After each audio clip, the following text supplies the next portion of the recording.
Greetings. तो आज का टॉपिक है आप जिनसे प्यार करते हैं वह भी क्या सोच रहे हैं। ठीक है, so we going to do the reading along with two objects जो कि है टैरो एंड रिलेशनशिप ओरेकल। ठीक है, सबसे पहले देखते हैं टैरो से हमें क्या रीडिंग मिलती है। करते हैं कार्ड्स की शफलिंग। ओके चलो 1 2 एंड 3। चलो देखते हैं क्या कार्ड्स आते हैं। Okay okay okay and okay. चलो ठीक है, तो ये सारे कार्ड्स आ चुके हैं एंड अब देखते हैं रिलेशनशिप ओरेकल। ओके, ये बहुत हेवी है। देखते हैं जिनसे आप प्यार करते हैं वो अभी क्या सोच रहे हैं।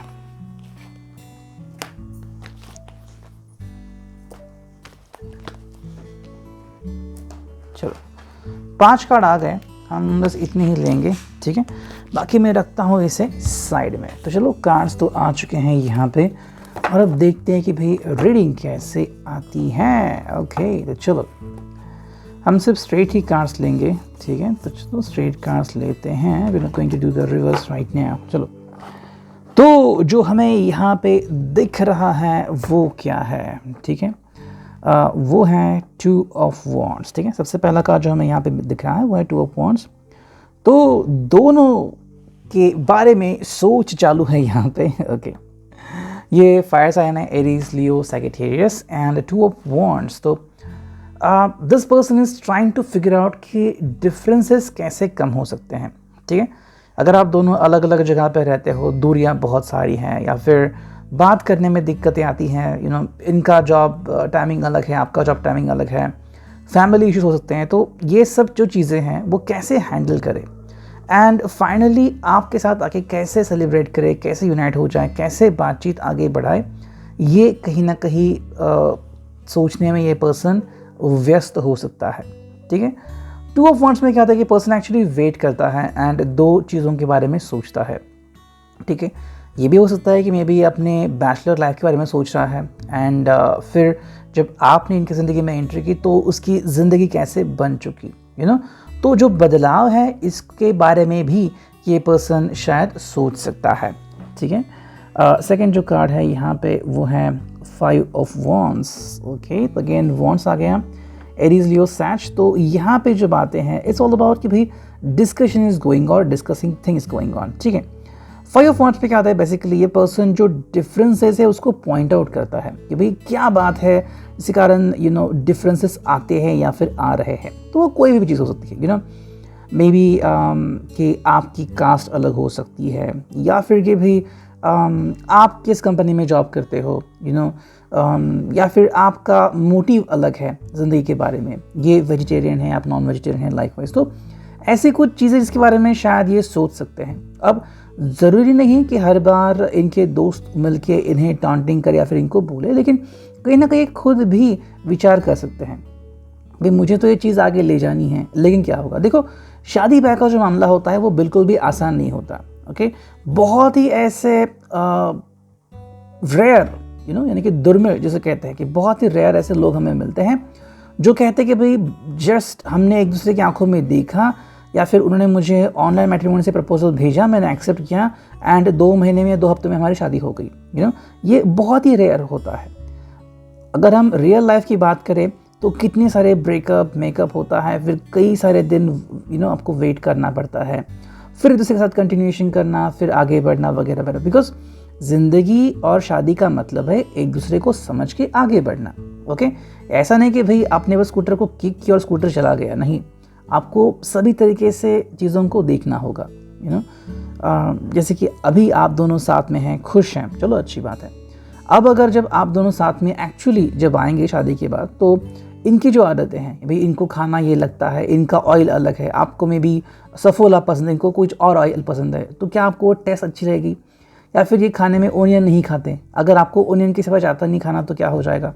या फिर अगर हम बात करते कि भाई आप घर में शॉर्ट ड्रेस पहनते हैं और इनका कहना है कि घर में आपको फुल ड्रेस पहनना है, तो हर एक की अलग अलग आदतें होती हैं, ज़रूरी नहीं कि ये हमेशा मैचअप करे। तो इन सब चीज़ों के बारे में ये शायद सोच सकता है। ठीक है, नेक्स्ट जो कार्ड यहाँ पे आ गया है वो है 6 of wands. Wow, Aries fire sign तो यहाँ पे लड़ी लग गई है उसकी। Okay, 6 of wands, this is all about the marriage proposal आप कह सकते हो। ठीक है, देखो फाइनली इस पर्सन के हिसाब से कि भाई चलो हम डिफरेंसेस क्लियर कर सकते हैं। तो अगर आपको लग रहा है कि ये पर्सन आपके बारे में क्या सोच रहा है, तो आई थिंक ये पर्सन चाह रहा है कि जो भी डिफरेंसेस हैं वो फिगर आउट कर ले। ओके, जैसे कि मैं भी आप किसी अलग सिटी से हो, आप साउथ से हो फॉर एग्जांपल बता रहा हूँ, और ये नॉर्थ से हैं, तो नॉर्थ का कल्चर अलग है, साउथ का कल्चर अलग है, फिर भी इनके हिसाब से भाई आप एडजस्ट करोगे, वो भी एडजस्ट करेंगे। तो इस प्रकार से इसके हिसाब से भाई चीज़ें ठीक हो सकती हैं, लेकिन आप दोनों को फोकस करना होगा। अगर आप दोनों की ज़िंदगी में सच में प्यार है तो आपको फिक्र करने की कोई बात नहीं है। ठीक है, नेक्स्ट कार्ड यहाँ पे वो है एस ऑफ सोर्ड्स। ओके, तो चलो यहाँ पे स्वॉर्ड की एंट्री हो चुकी है।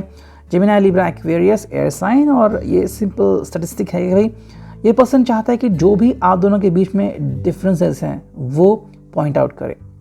ठीक है, मे बी ये पर्सन चाहता है कि आप बोले।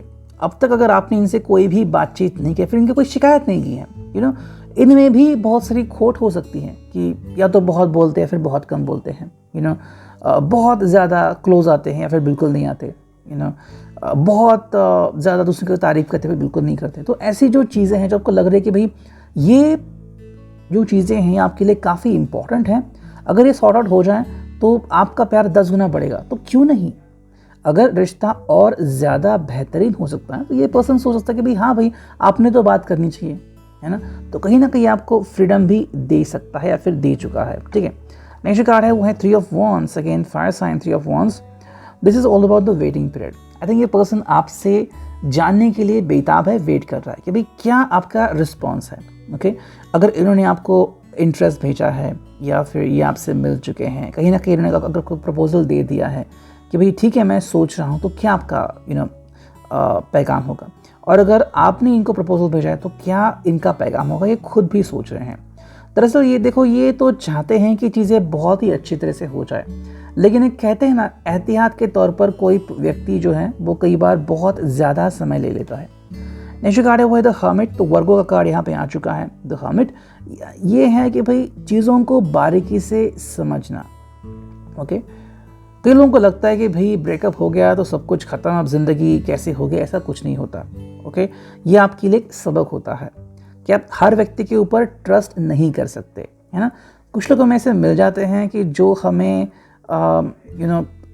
बहुत ही ज़्यादा मुश्किल में डाल देते हैं, एंड हमें लगता है कि ये मुश्किलों का सामना हमें खुद करना होगा, लेकिन हम ये भूल जाते हैं कि ये मुश्किलें नहीं हैं, ये आपके लिए एक रास्ता है।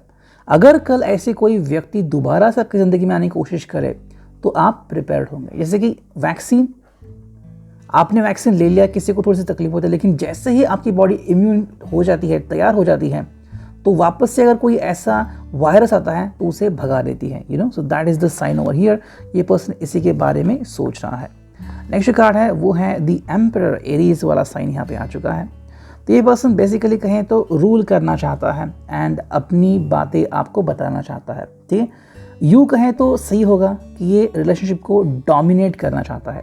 डोंट फॉरगेट, ये अगेन एयर साइन है, सॉरी फायर साइन है, एरीज, लियो, सैजिटेरियस वाला। तो हाँ, ये पर्सन चाहता है कि भाई प्यार है, इश्क है, मोहब्बत है, लेकिन जो एक कहता है ना कि होल्ड किसका होगा, तो इसके साथ सबसे वही ये होल्ड करेगा। एंड जो फाइनल कार्ड है वो है 7 ऑफ वॉन्ड्स, और इसी बात को लेके शायद आप दोनों में बार बार तकरार होती रहती है।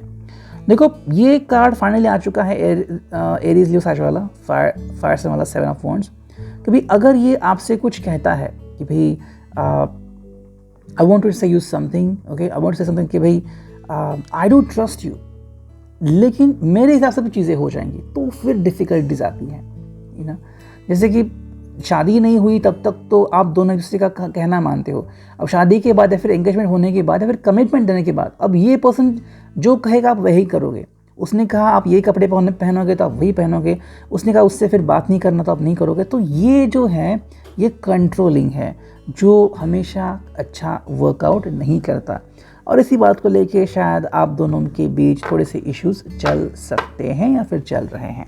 Okay, now you figure out इसमें से कौन से कार्ड आपको रेजोनेट हो जाते हैं। देखो, अब जो 5 कार्ड बचे वो देखते हैं। Are you making a mistake? Yes, ये पर्सन अपने गलतियों के बारे में सोच रहा है। ठीक है, जैसे कभी आपने देखा कि लास्ट वाला कार्ड आ गया था एरीज के लिए कि दूसरे के ऊपर होल्ड या कंट्रोल पाना, क्या ये सही होता है? अगर इनके ऊपर कोई कंट्रोल पाने की कोशिश करे, क्या ये खुद भी ऐसा होने देते हैं? अगर ये नहीं है तो ये क्यों गलती कर रहे हैं? नेक्स्ट कार्ड है आई लव यू। इनकी जो ओरिजिनल फीलिंग है टुवर्ड्स यू कि भाई ये आपको प्यार करते हैं, यू नो। अब किसी किसी को क्या लगता है कि भाई प्यार है तो धोखा नहीं मिलना चाहिए और प्यार है तो मुश्किलें नहीं होनी चाहिए, लेकिन ऐसा नहीं होता। ओके, आपका प्यार है इसका मतलब ये नहीं कि सामने वाले को भी आपसे प्यार है। Okay, that is the most important thing. जैसे कि मान लो आपको मैच देखना है, लेकिन डजंट मीन कि जो सैटेलाइट प्रोवाइडर है वो आपको मैच दिखाने में इंटरेस्टेड है। अगर आपने पैसे नहीं भरे तो आप मैच नहीं देख पाएंगे, ठीक है। नेक्स्ट कार्ड है वो फ्यूचर इंसाइट। तो ये पर्सन फ्यूचरिस्टिक है, यू नो, फ्यूचर को देख के सोच रहा है। आपके हिसाब से चीज़ें 2 मिनट में हो जानी चाहिए, यू नो, कि भाई आपने बस उनसे कहा कि I really want to be with you और उन्होंने कहा कि ठीक है मैं कमिटमेंट देता हूँ that after so many months और लाइकवाइज वी विल मैरी, ठीक है। ये आपके हिसाब से हो रहा है, लेकिन अगर इनके हिसाब से देखें तो भाई कितना पैसा लगेगा, अभी ये कौन सा जॉब कर रहे हैं, क्या परमानेंट है टेम्प्रेरी है, यू नो, कल इनको और अच्छा मौका मिल सकता है। अगर इनका प्लान है कि कहीं जाके इंटर्नशिप लेनी है और 2-3 साल पढ़ाई करनी है तो ये अभी आपको कमिटमेंट नहीं दे सकते, इस बात का आपको देखना होगा। नेक्स्ट कार्ड है emotional collapse. That could be happening with this kind of person. या तो इनके साथ हुआ है या तो ये आपके साथ हो चुका है। इमोशनल कोलैप्स मतलब कई बार कोई व्यक्ति जो है वो गलत बोल देता है या गलत अंदेशा हो जाता है और फिर हमें लगता है कि हमने इतना प्यार किया और इस व्यक्ति ने मुझे क्या दिया। और ये जो फीलिंग है वो इतनी ज़्यादा होती है, मतलब कुकर के अंदर जितना प्रेशर होता है उससे 10 गुना प्रेशर आप अपने दिल में महसूस करते हैं, जो बहुत ही गलत होता है, ठीक है। और ये या तो इस पर्सन के दिल में है या फिर इस पर्सन ने आपकी तरफ ये इमोशनल कोलैप्स वाली फीलिंग दे दी है कि I don't care, now you get it. अगर कभी भी आपको भी लग रहा है कि ऐसी सिचुएशन आपकी ज़िंदगी में आ रही है तो बिल्कुल भी स्ट्रेसअप ना हो जाइए, ठीक है। ज़िंदगी का नाम है चलते रहना। हज़ारों लोग मिलते हैं और हज़ारों लोगों का साथ भी छूटता है, इसी को हम जिंदगी कहते हैं। कोई भी चीज़ परमानेंट नहीं होती। एंड जो फाइनल कार्ड है फाइनेंशियल वर्क। तो कहीं ना कहीं ये पर्सन जो है फाइनेंशियल एक्सपर्टीज़ हो रहा है, फाइनेंसिस ज़्यादा कर रहा है। तो अगर आप इसको समय देते हो थोड़ा सा अपना फाइनेंशियल चीज़ों के बारे में इंटरेक्ट करने का, तो शायद ये आपकी तरफ आ सकते हैं। और अगर आपको लग रहा है कि ये जो व्यक्ति हैं जो ज़्यादा समय पैसों को दे रहा है मुझे नहीं दे रहा, तो आपके पास चॉइसेस है to find someone better than this. With reading I hope it will resonate. Thank you.